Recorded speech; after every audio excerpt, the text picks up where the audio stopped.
is RTV6 News at Noon, working for you. Right now, university presidents could be deciding the fate of a major part of the college football season. Good afternoon, I'm Lauren Casey. The Big Ten school presidents are meeting yet again today, 24 hours after reports that they had voted not to play football this fall. That report got major pushback from some athletic directors, coaches, and players.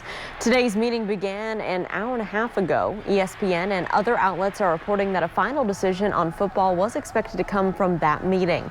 Possibilities include canceling the season, postponing the start of it until later this year, or trying to play football next spring. RTV6 is monitoring this meeting. We'll have an update for you as soon as it comes in. We'll also have updates on our website, theindychannel.com. Utilities across central Indiana have been working nonstop since last night's severe storms rolled through our area. Here's a look at the latest outage numbers. Indianapolis Power and Light say that more than 1,700 customers are in the dark still this midday. That's down from a high of 21,000 last night. As for Duke Energy, around 5,000 customers in central Indiana are still without power. And as you can see here by this map, most of those locations are up in the Kokomo area. And so let's talk about the weather right now. A much calmer start to our Tuesday after we had all those rain and storms move through in the overnight hours. Todd, I know you mentioned this morning there's a chance for an isolated storm. What can people expect as they head out this midday? Yeah, I think there could still be an isolated storm here and there across parts of central Indiana, Lauren, but we're not looking like anything like yesterday. A lot of those power outages that you mentioned up to the north, that's where the highest wind speeds were recorded, anywhere from about 60 to 70 mile per hour gusts. Here's the view to the north right now from downtown, and you can see definitely more clouds than sunshine, but there's a few peaks of blue in there if you look really close here in some locations just on the top of your screen. And that's the way it's going to be this afternoon. We're just going to kind of toggle back and forth between the clouds, a little bit of blue sky here and there. Temperatures are currently in the 70s. It's pretty muggy out there still as well. 75 in Bloomington, Indy. 77 is the current temperature right now in Muncie. So the satellite radar picture showing the clouds, but not much in the way of any precipitation right now. Back off to our west, there's a little bit in the way of clearer skies, and you notice most of the storms are down to our south. So definitely don't plan on a storm in your forecast for the day today. Just know that it is possible, but again, extremely isolated is the key word there. Temperatures should be up into the low to mid 80s here this afternoon. We repeat the forecast over tomorrow, and then some minor changes as we head into the weekend. More on that coming up in just a few minutes. Todd, thank you. New this midday, police have 2 juveniles in custody after a high-speed chase that forced a brief school lockdown in Knightstown. We're told the chase began on I-70 in Hancock County around 9 o'clock this morning. The sheriff's department says a deputy using a license plate reader discovered a vehicle that had been reported stolen from Minnesota. The vehicle refused to pull over and instead sped down State Road 40 into Henry County. That prompted Knightstown schools to briefly lock down their buildings. They eventually tried to ditch the car and run in Rush County, but they were caught. Deputies say they believe the 2 teens are runaways. New this midday, more students are doing virtual learning after a positive COVID-19 test at a school in Zionsville. Zionsville Middle School says all its 8th grade students will learn from home for the next 2 weeks after one 8th grade student contracted the coronavirus. The school says that they expect 8th graders to return to class on August 24th. All other students at Zionsville Middle School will continue to have in-person instruction during this time. The new numbers on COVID-19 are just in from the State Department of Health. New cases and new deaths are both up from what was reported Monday. The state reported 884 new positive tests along with 25 newly confirmed deaths statewide. The 7-day moving average of cases also rose to a record high of 947. In some good news, hospitalizations remain below 1,000 across the state. Well, the Indianapolis Speedrome was among the handful of businesses facing some major complaints this past weekend for violations of the rules surrounding public gatherings. We know sports venues, they're supposed to be limited to 25% capacity, but pictures taken by fans over the weekend appeared to show a full house. RTV6 was told by the Marion County Public Health Department that they'd be seeking a $1,000 fine against the Speedrome. Today, the director of public health says that they were ending the warnings for other venues or businesses that violate those rules. And then the next fine that we were doing were $50 fines, but it didn't seem to have an impact. So no warnings this time, no $50 fines. we immediately go to a $1,000 fine. We need to get your attention. Dr. Kane there says that cases in Marion County are at a level where elementary school students can return to in-person instruction, but she recommends that middle and high schools continue to offer virtual learning or some sort of hybrid plan. Tens of thousands of unemployed Hoosiers are still waiting to find out if they'll see an expansion of the unemployment benefits. The Trump administration today set a timeline for that boost. It's still unclear, though, whether Indiana and other states will help to pay for them as the president wants. ABC's Alex Perche has more.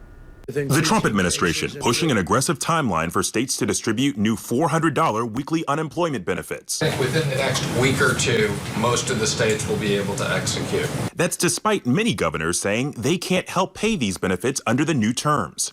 This was New York's Governor Andrew Cuomo on a conference call. The concept of saying to states, you pay 25% of the unemployment insurance is just laughable. The president's plan requires states to cover $100, while the federal government is set to contribute $300 of each check.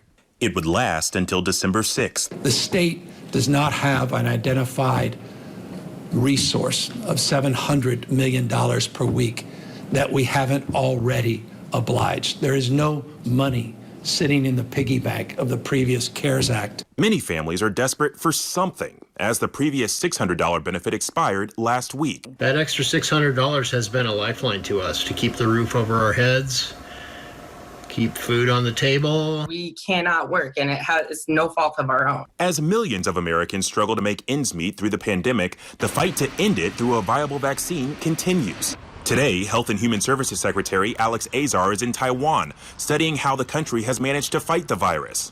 On Good Morning America, he once again said the U.S. can expect a vaccine this December. We've got now 2 of our 6 vaccines are in phase 3 clinical trials. That's the final stage of clinical trials to prove safety and efficacy. It is very credible that we have multiple vaccines that will be delivering results, and we could have FDA authorized or approved vaccines by December.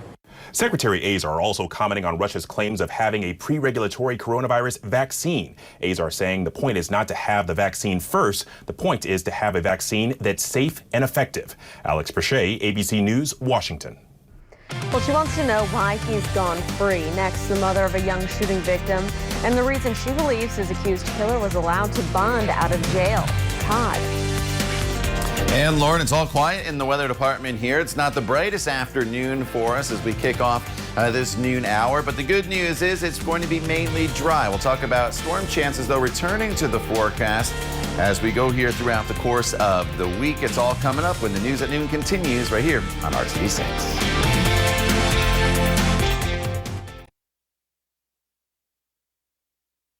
Welcome back. The mother of Dorian Morrell, a young man killed during the night of downtown rioting back in May, wants answers after the suspect in that case bonded out of jail. She's talking to RTV6's Cornelius Hawker, hoping it gets justice for her son. I had been calling the prosecutor for 2, 3, 4 weeks. Siobhan Mathis tells me she kept calling because she wanted to be sure she knew everything that was going on with the case. The man accused of killing her son, Dorian Morrell, was up for bond. From my knowledge, most murder cases don't get bond. They can go to the court for bond hearings, but they normally don't get approved for them. The suspected murderer, Tyler Newby, bonded out of jail, $25,000 given to the clerk. He said he felt like my son was going to punch him in the face, but my son never touched him one time, and he shot my son, and my son died behind that. And I don't see how they feel like it's fair for him to get a bond. Dorian Morrell was killed on May 31st during protesting in downtown Indy. And while Siobhan wants justice for his murder, she also wants people to remember more about him than how he died. He was just an awesome young man. He was into sports, and he was happy, and he had a beautiful smile, and he knew how to make everybody in the room laugh. He has a child on the way. His child will never, ever meet him. Siobhan hopes the decision made today is not an indicator of how the eventual trial is going to turn out.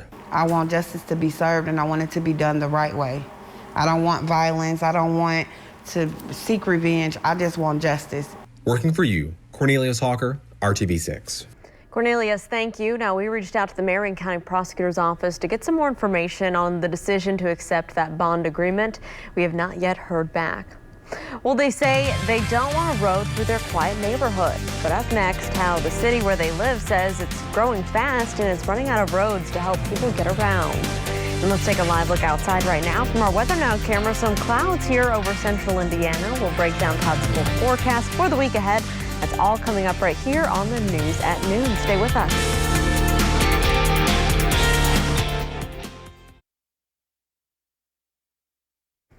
Welcome back. So about every 10 years, cities make a thoroughfare plan to support future growth. But some people who live in Greenfield say they're worried about a plan to alleviate traffic that will cut right through their neighborhood. Our Kelsey Anderson takes a look. Greenfield's Thoroughfare plan has more than 160 items on it. The McLaren Road extension is number 84. City engineer Jason Cook says there are no immediate plans for the extension to happen. They just want to make sure it's on the plan because if the city continues to grow, they think it's a viable option to help with traffic. But for Sandy Miller and her neighbors, they don't want to see the extension in the works or even as an idea on paper. Well, it doesn't really matter whether it happens in the next 10 years, the next 50 years, or it never happens to us. We've spoken to a number of realtors, and they've advised us that once it's in the plan, we have to disclose it in a real estate transaction.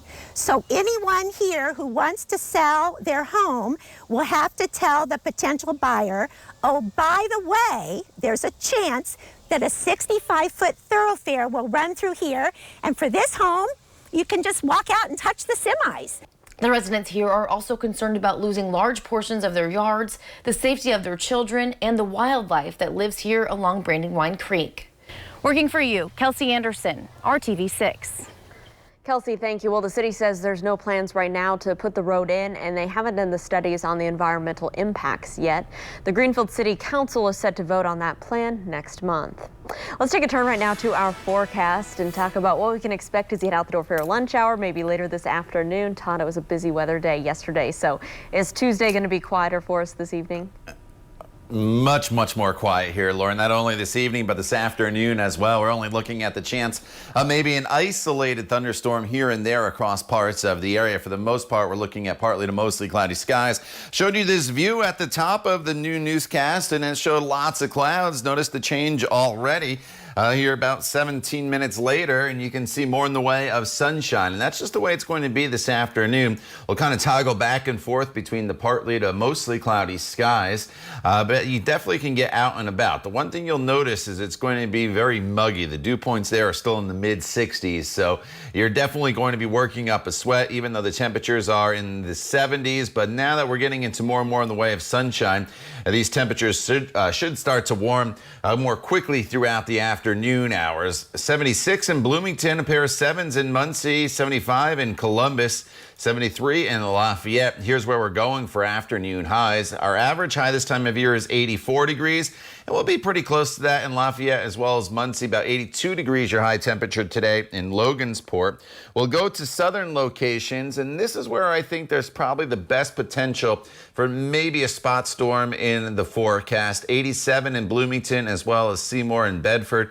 86 the current temperature in Terre Haute. Most of the storm action is down across parts of Kentucky and down into Tennessee, but it may be just close enough there in southern locations to bring that spot storm chance in. The further north you go, less in the way of the chance of seeing some storms. About 85 today in the city. Going forward in this forecast, as you look at the satellite radar picture, you see the clouds starting to break apart to the north. Here I'll zoom out and you can see where the storms are down to our south near Paducah and back across parts of Missouri. And as TrueCast shows you, it doesn't really pick up on much in the way of anything in the way of precipitation. But again, with the warmth and the sun coming out, I do think there could be a stray shower here or there. But don't cancel any plans over that threat. This evening, much calmer. Temperatures falling back down into the 70s with sunset this evening at 8:46. The next couple days are going to be very similar to each other. 85, partly cloudy, the chance of a spot storm tomorrow. 85 on Thursday as well with mostly cloudy skies. And as you look at the 7-day planning forecast, you notice the temperatures are going to be hovering right around 85 through Friday. maybe a touch warmer on the weekend. In fact, some areas to the south could get close to 90 degrees Saturday and Sunday. And then Sunday evening is when a cold front comes through. That'll give us a better round of storms, I think, Sunday night into Monday, and then cooler temperatures are in the forecast. It looks like as we go into next week. Monday, Lauren, highs may not get out of the 70s in some locations, and if we would extend this out to Tuesday and Wednesday, it looks like highs next week could be in the 70s for most of us for at least a couple days in a row. All right, Todd, thank you so much. Okay, so it's embarrassing when you do it, but it can also lead you to make some bad decisions in solving the problem. Tim Maniscalco with the Better Business Bureau says you need to be careful if you lock up your house and then you remember you left your keys behind. If you've ever gotten locked out of your house or your car and you need a locksmith, there's a couple of things you need to make certain that you check before you actually do any business with a locksmith. First off, one of the things that we've seen is that people who are not actually locksmiths, they will post their business, so to speak, on Google. So when you go to search Google, they will come up, and sometimes they will even take the name of a legitimate locksmith out there and pose as that person. So if you do need a locksmith, particularly if you need one in an emergency, make certain that when you call that person, that they are actually the locksmith that they say they are, and they aren't someone posing as a locksmith using someone else's names. For instance, if you call them and they just say, "Hello, locksmith services," and they don't actually give the name of the company, that's a real tip-off. Also, if they will quote you some very low prices to come out and take care of your lock, something like $15 or $20, something like that, that's just a real tip-off that, number one, either they're not legitimate, or when they come out, they're actually going to really up the price. They're going to start saying, well, you need this, and there's other things that have to come with it. So be very, very careful of those very low prices that they quote just to come out and help you with your lock. Also, one of the other things that we found is that a lot of times these people will say, gee, we have to drill your lock. Drilling is only necessary in some very, very rare instances. Almost always a legitimate locksmith can unlock your lock without having to resort to drilling. They've got the tools, they've got the expertise to do that. So when you hire a locksmith, just make certain, number one, you're dealing with a legitimate locksmith. Ask for identification. Ask them, what other jobs they've done, and maybe get some references if you have time to do that. Sometimes you don't always have time to do that. Ask for an invoice, an itemized invoice, and also always pay with your credit card. So just be on the lookout for locksmiths that pose as locksmiths, but they're really not locksmiths. They're just trying to get you to call them out and raise the prices. Thank you, Tim. Well, you can find out more about this scam at the Better Business Bureau's website. Just go to bbb.org. So when we come back here, it is time for our Pet of the Week, and we hope you'll want to take home Aries. We'll introduce you to this little gal coming up after the break. Stay with us.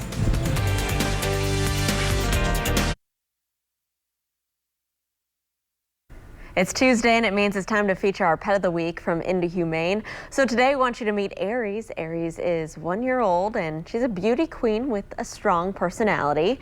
She's extremely social, and she enjoys getting lots of pets and scratches. She also has a playful side here, as you can see, and she'll need a family dedicated to giving her frequent play sessions. Aries would be a great fit for a busy home with no young children and no other cats. Her adoption fee is just $50. So if you'd like to make an appointment to meet Aries, you can do so at indyhumane.org. All right, as you're heading out, maybe walking the dog this afternoon, Todd, what do people need to know?